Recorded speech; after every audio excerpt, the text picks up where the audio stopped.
Hey, what's going on, guys? Welcome back to the gym. It is your guy Boulanger, and up next at the top, do me a quick favor, hit like. If it is your first time checking out the gym, hit subscribe. Also, hit the notification bell so that you get updates when we upload new content. Let's talk about it. At the top is a brand new series that we'll be doing here at the GM from now through the regular season and into the playoffs, where we discuss, have a conversation about all the top seeds in the AFC. We will also be adding the NFC conversation as we get probably into week 16. So let's not delay. Let's get right to it. The Baltimore Ravens sit at the top of the AFC and the AFC North with a 10-3 record as the Miami Dolphins fell last night. We sit there all alone. The Baltimore Ravens control their destiny, absolutely. They don't need any help. They just need to handle their own business. I believe that if the Baltimore Ravens go 3-1, that will secure them the number one seed. In fact, it's not even what I believe, it's what I know. If the Baltimore Ravens go 3-1 with a win against the Miami Dolphins included in that three, we secure ourselves the number one overall seed and we grant ourselves a first round bye. Now, with understanding, I've heard conversations after conversations about the Baltimore Ravens don't play well after a bye week in the playoffs and all those kind of things. But the only thing that we can rely on for that information is 2019. 2019 was a special season, Lamar Jackson's MVP season, but Lamar Jackson going into his first playoffs, well, his first playoffs as a full-time starter, because you remember season number one, 2018, he didn't start to halfway through the season. But Lamar Jackson going into the playoffs as a full-time starter in 2019 only had a year and a half of starting experience, and he did not fare well. He ended up getting his his first playoff win in 2020, and we have not been there again since. We just been injured over the last couple of seasons. So walking into this playoff scenario, if we are able to attain the number one overall seed, I think bodes very well. It will allow the Baltimore Ravens to heal up, to get refreshed, to rehab, to get treatment, to do all those things they need to do, and put in a special game plan. This is an opportunity if we get that number one overall seed where we can scheme and plan and plot, introduce new plays, those kind of things, and kind of show something different as we play in the second round. But we have to get there first. I think the Baltimore Ravens should be able to handle the Jacksonville Jaguars in Jacksonville this Sunday. It should be kind of like a revenge game since we lost in that fourth quarter drive by Trevor Lawrence. I think that we should be able to um, handle the Jacksonville offense. I think we need to be able to minimize that run game, which again we've struggled against over the last couple of weeks. And I think that we have enough horses to kind of corral the pass game, especially with what's his name, Trevor Lawrence having a high ankle sprain that he's going to continue to play through. I think we have to do to Trevor Lawrence what he doesn't want to do, and that's make him move. He does have mobility when healthy, but with a high ankle sprain, you don't play your way through that and get healthy. You just kind of figure out how to mitigate the pain as you work through that. So I think we have some sort of an advantage, our defense to their offense, but we have to come out and execute. So I think that I think we have a good shot to win this game, and then we go to the West Coast to play San Francisco, which is going to be a big time matchup. So Baltimore cannot let go of the rope this week. We have to come out and execute so we can maintain our positioning at that number one overall seed. Let's jump to the number two seed right now, which is the Miami Dolphins. The Miami Dolphins have been a high flying, high powered offense all year long. Tua Tagovailoa has been super accurate, and he's been able to feed Tyreek Hill, who leads the entire league in receiving, and then Jalen Waddle has been a great complementary piece to Tyreek Hill. And so they've been super, super explosive. The run game has been potent, and their offensive line that they have has been playing very, very well. But I'm not really sure how they end up losing that game last night. In fact, I turned the game off at 27-13 when Tennessee just kept doing stupid stuff and giving the ball away. And so when I woke up this morning, I was super pleased to find out that the Miami Dolphins had actually lost that game because I knew that that would put us in the number one seed squarely by ourselves. But I think the Miami Dolphins are in a little bit of trouble. Miami Dolphins have a couple of injuries that they're going to have to work through and process through. But I think the biggest issue for the Miami Dolphins is going to be their remaining schedule. The Miami Dolphins have a tough Jets team coming in this week. Defensively, I might is the toughness is was what I refer to, and not having a 100% Tyreek Hill may be some sort of an issue. I don't know. Then they turn around and they play the Dallas Cowboys. I don't remember who they have in that third game remaining, but I know they close the season with the Buffalo Bills, who will be hungry and trying to unseat them. I thought that the Miami Dolphins would run away with that division and hide, meaning put it away early and just kind of coast. But unfortunately, with them stumbling last night, I think that creates an opening for the Buffalo Bills to stay hot and win a couple of games as they close out this season and compete with Miami for that division title. So I'm super, super interested to see if Miami is able to hold off the Buffalo Bills. I don't think they will be able to. I think you're going to see um, some of Miami's old skeletons come back to surface, and I think they'll have some stumbles as they close out this season. Let's jump to the number 3 seed, which I think is the Kansas City Chiefs. The Kansas City Chiefs have been kind of up and down over the last 5 games. They've actually lost 3 of the last 5 games, if my memory serves me correctly. And you can kind of see the flaws of the Chiefs show up consistently throughout this year. When when their flaws are hidden, that's when Travis Kelsey is a coverall, right? He puts makeup on everything that's bad offensively at the wide receiver position. We saw that the wide receivers had tons of drops in that Detroit game to open the season, and they lost. And then we've seen them get on track. Wide receivers play better. Travis Kelsey come back, and that offense, becomes steady. That defense has been rock solid all year long. But what happens with a really good defense, as we know in Baltimore, what happens with a really good defense is when your offense goes three and out, 5 plays and punt, and all those kind of things. What ends up happening is that a good defense will stay on the field and just get worn down. So no matter what kind of studs and stars you have on defense, you end up getting worn down, and then you give up plays, which I think happened on Sunday uh, in part or whole, and earned Buffalo a win and Kansas City a loss. And so I think that um, Kansas City has a concern at the wide receiver position. They had a lot of controversy with Kadarius Toney and Patrick Mahomes not stepping up and calling out the play of his wide receivers and all those kind of things. But Patrick Mahomes is a stud who can't be questioned. He's a two-time champion, two-time MVP, been to Super Bowl 3 times. And so, you know what? I think all the commentators need to just be quiet, because he's above reproach right at this point. And so I think that Denver is making a strong push for Kansas City, but I think Kansas City does have the ability to hold off the Denver Broncos. But but if they have any kind of injuries, if they kind of have any more wide receiver mishaps, they could become even more vulnerable as the end of the season comes. I think the Kansas City Chiefs actually jump ahead of the Miami Dolphins and get the second seed, depending on what Buffalo does to close out this year. Uh, let's jump to the Jacksonville Jaguars, who hold down the number 4 seed at this point in time.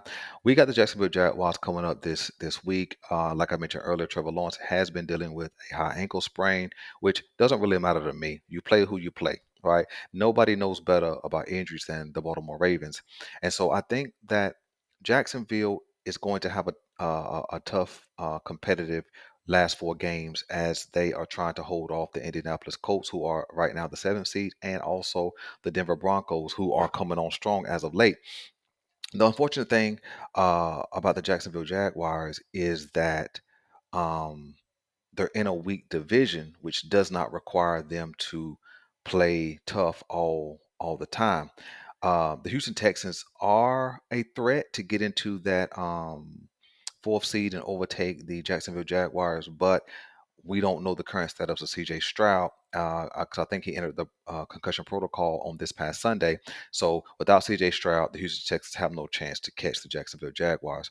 So I believe that the Jacksonville Jaguars may hold off both Houston and Indianapolis, who are just one game behind them. But if we knock them off on Sunday, then that then that puts a lot of things in question for the Jacksonville Jaguars as they fight for their division title. Let's jump down to the fifth seed right now, which I think is the Cleveland Browns. The Cleveland Browns have played without Deshaun Watson probably more games this season than they played with him, but they have not faltered. I thought that when Deshaun Watson went down for good several weeks ago, I thought the Cleveland Browns would fall off, but the Cleveland Browns have done the total opposite. When Deshaun Watson was out earlier this year, PJ Walker came in and DTR came in and they stemmed the tide. And when DTR went down, I think he got hurt. They brought in Joe Flacco. Joe Flacco comes out on Sunday and gets a win, throws for over 300 yards. And so I think that Joe Flacco is just the type of quarterback who can help keep the Cleveland Browns afloat. Why would I say that? Well, the Cleveland Browns have a rock solid defense, and they have two edge rushers who can get after the quarterback. One of them being Myles Garrett, who is one of the top three edge rushers in the entire league, depending on who you try to pit against him. They also have a good interior defense. They have a solid linebacker play, and they have elite corner in Denzel Ward, and they have an elite level safety with Grant Dilpert. And so right now, that defense is what's steadying the tide. So now all the offense has to do is run the ball, run the clock, don't turn it over, and that defense gives them opportunity to win game after game after game. In fact, I believe that Cleveland holds on to that fifth seed. That's why we have to handle our business because we're tied records in the division as far as record 1-1 against Cleveland. So if we have a couple of games that we slip, Cleveland stands a chance to get up into that top four. So we again, Baltimore has to handle our business because Cleveland doesn't look like that they are going away.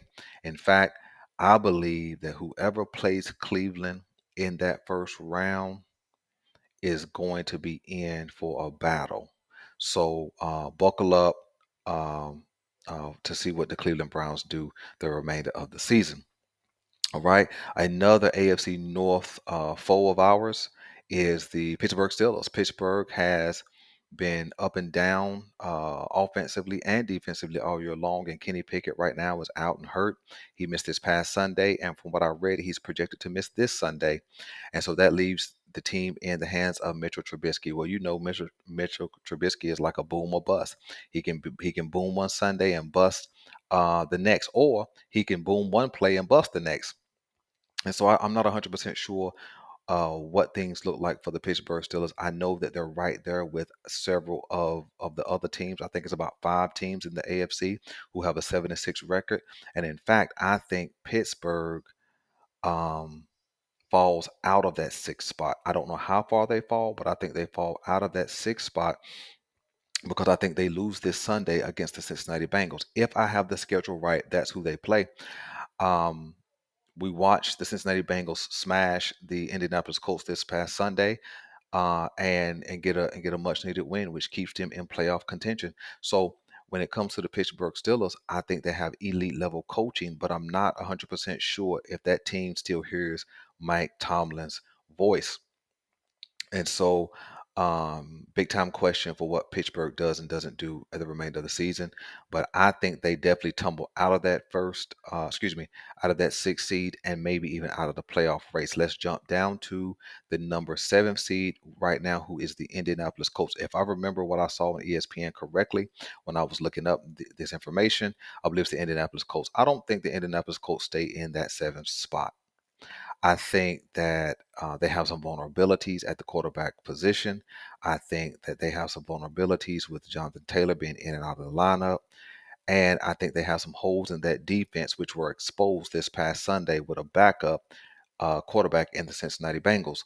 So I actually think that they fall out of the AFC South race, and I also think they fall out of that seventh seed, and I think they do that in short fashion. Let's now. I know this is about the top seven, but because there's so many teams with a 7-6 record, let's hit a few of the other teams right now. Um, The Bengals, as you heard me mention, they got a big time win. The Bengals are a team who are playing the rest of the season with a backup quarterback. I thought that they would fall off without Joe Burrow. I thought that they would be terrible. But the fact of the matter is that shows you how much talent Joe Burrow had been playing with, because when you continue to win, when a backup quarterback can come in and steady the team and keep moving forward without your star franchise quarterback, that says a lot about the talent that he was playing with. And so I think that the Cincinnati Bengals play strong this Sunday against the Pittsburgh Steelers and get a win. And with that, I think they leapfrog the Pittsburgh Steelers into playoff contention. Um, so look for the Cincinnati Bengals to keep making a push. However, the Cincinnati Bengals are going to be in contention with the Denver Broncos, who I think is right behind them at 7-6, who have come on strong late. I think they're now getting into a flow with Sean um, Payton and that offense. Russell Wilson's looking better. They're making big time plays. The defense is steady and they're playing very, very well. And remember, they got a win already against the Kansas City Chiefs, and Kansas City could be in a little bit of trouble if Denver keeps playing well and they keep having some trouble with the wide receiver position. I think Denver could make it a little more difficult for the Kansas City Chiefs with that AFC West title. I do think Kansas City holds them off, but I would not be surprised if Denver makes a little noise down the stretch. Does Denver end up in the playoffs? I don't know. I think they're going to make a strong push. They're going to make a strong go at it. But again, with so many people right there together, it's hard to say who gets in and who gets out. We'll know a little more after week 15. Now, the wild card of all the teams who are 7-6 is going to be no other than the Buffalo Bills, who had fallen down, got up, fallen down again, and now they're getting up again. They got a big time win, playing rock solid defense and just enough offense to beat the Kansas City Chiefs this past Sunday. I know there's some controversy, bad calls by the ref, and all that kind of stuff. But you know what? You play who you play. The players don't control what the refs do.